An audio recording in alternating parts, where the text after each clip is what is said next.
بسم اللہ الرحمن الرحیم۔ صحیح بخاری حدیث نمبر 183۔ عبداللہ بن عباس رضی اللہ عنہ نے انہیں خبر دی کہ انہوں نے ایک رات رسول کریم صلی اللہ علیہ وسلم کی زوجہ مطہرہ اور اپنی خالہ حضرت میمونہ رضی اللہ عنہا کے گھر میں گزاری۔ وہ فرماتے ہیں کہ میں تکیے کے عرض یعنی گوشہ کی طرف لیٹ گیا اور رسول کریم صلی اللہ علیہ وسلم اور آپ کی اہلیہ نے معمول کے مطابق تکیے کی لمبائی پر سر رکھ کر آرام فرمایا۔ رسول اللہ صلی اللہ علیہ وسلم سوتے رہے اور جب آدھی رات ہو گئی یا اس سے کچھ پہلے یا اس کے کچھ بعد آپ بیدار ہوئے اور اپنے ہاتھوں سے اپنی نیند کو دور کرنے کے لیے آنکھیں ملنے لگے۔ پھر آپ نے سورہ ال عمران کی آخری 10 آیتیں پڑھیں۔ پھر ایک مشکیزے کے پاس جو چھت میں لٹکا ہوا تھا آپ کھڑے ہو گئے اور اس سے وضو کیا خوب اچھی طرح، پھر کھڑے ہو کر نماز پڑھنے لگے۔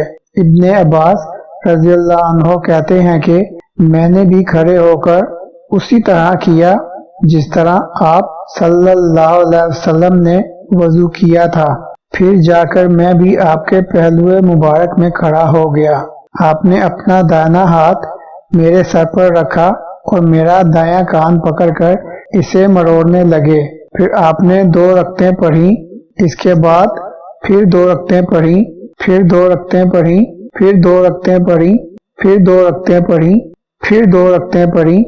اس کے بعد آپ نے وتر پڑھا اور لیٹ گئے۔ پھر جب مؤذن آپ صلی اللہ علیہ وسلم کے پاس آیا تو آپ نے اٹھ کر 2 رکعت معمولی طور پر پڑھی، پھر باہر تشریف لا کر صبح کی نماز پڑھی۔ اللهم صل على محمد وعلى آل محمد كما صليت على إبراهيم وعلى آل إبراهيم إنك حميد مجيد اللهم بارك على محمد وعلى آل محمد كما باركت على